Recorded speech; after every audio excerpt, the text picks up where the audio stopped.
Hello and welcome to CA classes. लाए हैं आप सभी के लिए free lectures. Subscribe to CA classes for make your dream as chartered accountant. अब हम आप सभी के लिए सबसे पहला चैप्टर शुरू करने जा रहे हैं। चैप्टर नंबर 1 थ्योरेटिकल फ्रेमवर्क, जो इस चैप्टर में 7 से 10 मार्क तक का क्वेश्चन आता है अकाउंट में। ये बेसिकली थ्योरेटिकल यूनिट्स है, जो इसमें थ्योरी की कहानियाँ ज़्यादा होती है और इसमें टोटल 7 यूनिट पढ़ना है हमें।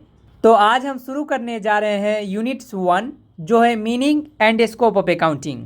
जो आप पढ़ रहे हो अकाउंटिंग, उसका मीनिंग क्या है और स्कोप क्या क्या है, यही सब दिया गया है इस चैप्टर में। तो चलिए एक एक करके बारीकी से समझते हैं।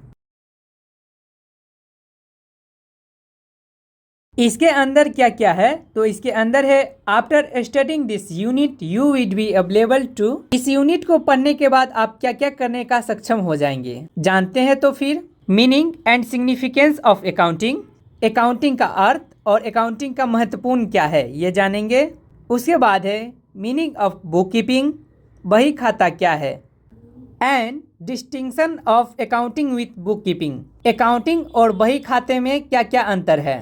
और उसके बाद है evolutionary process of accounting as a social science, सामाजिक विज्ञान के रूप में अकाउंटिंग का विकास करने का प्रक्रिया। अब है एक्सप्लेन सब फील्ड्स ऑफ अकाउंटिंग, अकाउंटिंग का क्या क्या क्षेत्र है। Now identify the various users group for whom accounting information is to be generated. It means, इसका मतलब ये हुआ जिनके लिए अकाउंटिंग तैयार करना है, उस उपयोगकर्ता का पहचान रखना है हमें। इसके बाद है relationship of accounting with economics, statics, mathematics, law and management. इसका यह अर्थ हुआ अकाउंटिंग का संबंध क्या है इकोनॉमिक्स, स्टैटिक्स, मैथमेटिक्स, लॉ और मैनेजमेंट के साथ। यह सब भी समझेंगे एक एक करके इस चैप्टर के अंदर। अब दिया गया है explain the limitations of accounting, accounting का क्या सीमा है समझेंगे। अब है last one, boundary of accounting profession, accounting profession का कहाँ तक का सीमा है। And a chartered accountant play on important role to the society, और एक चार्टेड अकाउंट समाज के लिए क्या महत्वपूर्ण भूमिका निभाते हैं, यह भी जानेंगे। अब चलते हैं इस यूनिट के ही ओवरव्यू सेक्शन में।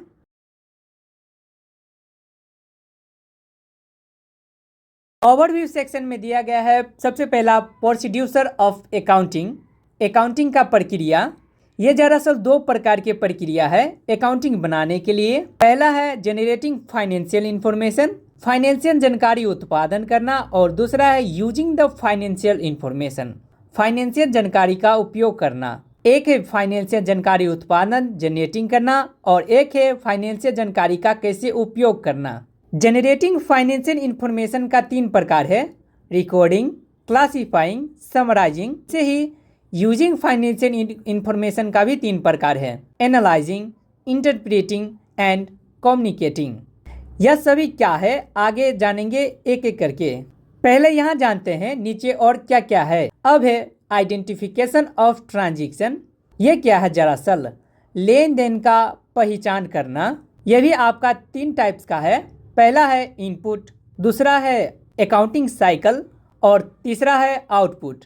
इनपुट में आ जाता है आपका identification of economics event and transaction measure in financial term, जो है आपका आर्थिक इवेंट और लेन देन को मेजर करते हैं हम फाइनेंशियल टर्म में। जैसे कि हो गया इसमें profit and loss, balance sheet and cash flow, नगद का प्रभाव। अब आते हैं अकाउंटिंग साइकिल में, इसका भी 4 टाइप्स है। Recording of transaction in the book of original entry, लेन देन को रिकॉर्ड करना है हमें अपने बुक में ओरिजिनल एंट्री के साथ। सेकेंड है आपका पोस्टिंग ऑफ लेजर, बही खाता में पोस्ट करना। तीसरा है preparation of trial balance, trial balance तैयार कैसे करेंगे। और चौथा है preparation of final account, final account तैयार करना।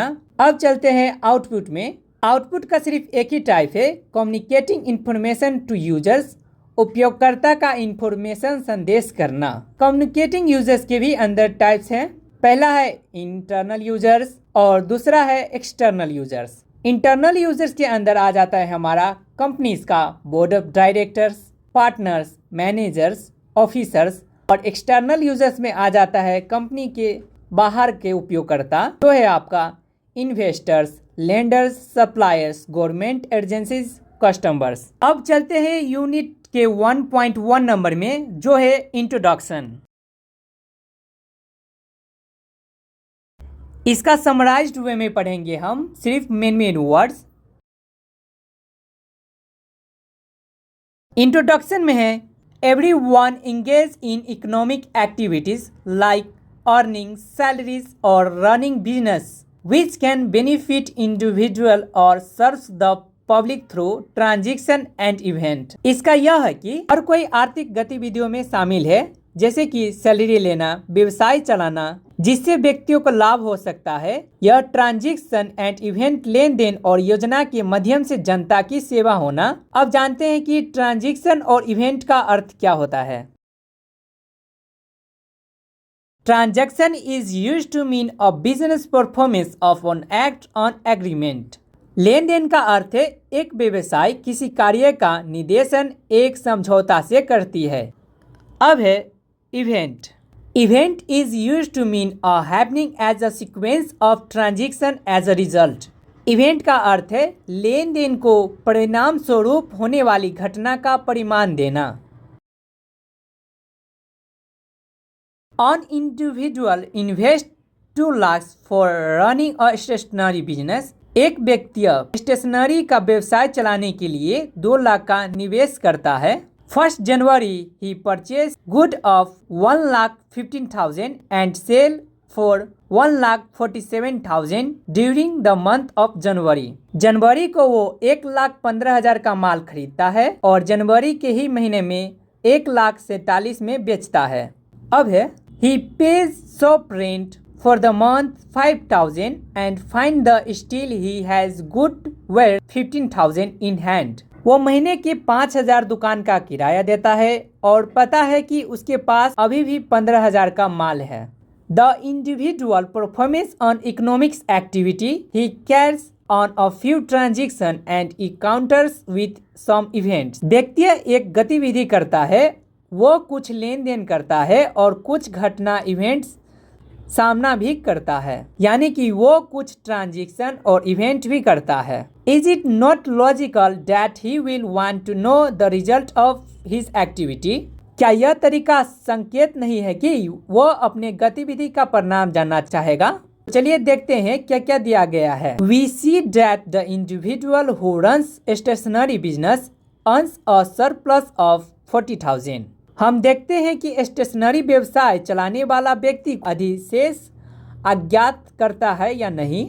हम यह भी जानेंगे कि सरप्लस क्या होता है। पहले यहाँ देखते हैं कि गुड्स सोल्ड 1,47,000 का हुआ है, गुड्स इन हैंड 50,000। यह टोटल आपका कॉस्ट ऑफ गुड्स सोल्ड हो गया, जो यहाँ दिया गया है 1,62,000 COGS, cost of goods sold. इसे हम कहते हैं COGS, cost of goods sold. अब इसमें से लेस करना है हमें goods purchase 1,15,000 and shop rent भी पेड करना है हमें 5,000। अब जो अमाउंट बचा है उसको हम क्या कहते हैं, सरप्लस, जो है आपका 42,000। अब जानते हैं कि सरप्लस क्या होता है।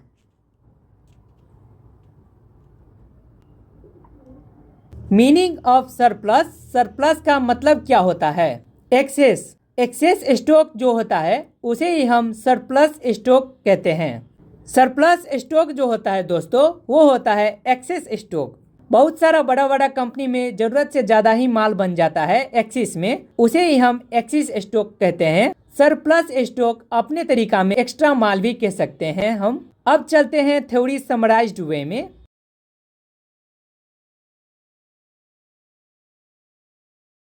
Earning a surplus of 40,000 is a event. 42,000 excess earning करना एक इवेंट है। Having inventories is another event.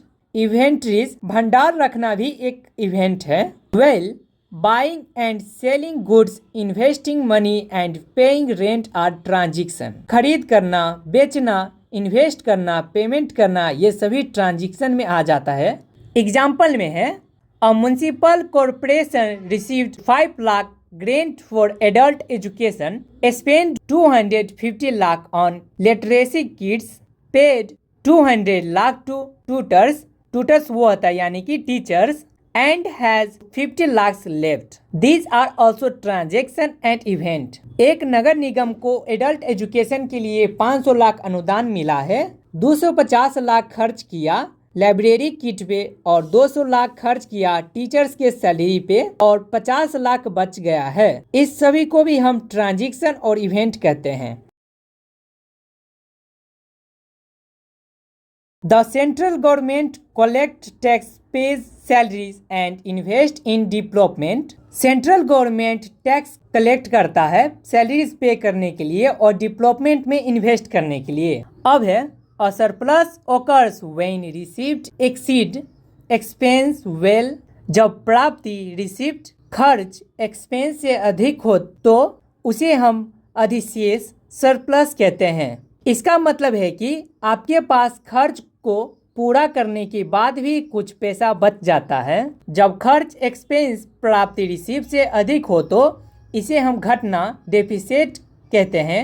इसका मतलब यह है कि आपकी आय उतनी नहीं है कि आप अपने सारे खर्च उठा सके और पैसे की कमी हो जाती है। शॉर्ट मीन्स है surplus more money comes in than going out, deficit more money going out than coming in. यह शॉर्टकट वे में हो गया। अब है एक और एग्जाम्पल के ही तरह a telecom company provide service to millions of user with postpaid and prepaid connections. Telecom company लाखों उपयोगकर्ता को पोस्ट पेड और प्रीपेड कनेक्शन प्रदान करती है। Each users action creates on economic event needing accurate records for billing. और प्रत्येक उपयोगकर्ता प्रक्रिया एक आर्थिक घटना होती है, जैसे कि कॉल करना या इंटरनेट का इस्तेमाल करना, जो कंपनी के लिए बिलिंग और अन्य व्यक्तिगत रिकॉर्ड बनाने की आवश्यकता उत्पादन करती है। अब है all transaction must be recorded to support decision making. Accounting helps by measuring activities and resource flow. इसका यह मतलब हुआ जैसे कि कंपनी की व्यक्तिगत स्थिति का सही मूल्यांकन की जा सके और किसी भी व्यक्तिगत गलती से बचा जा सके।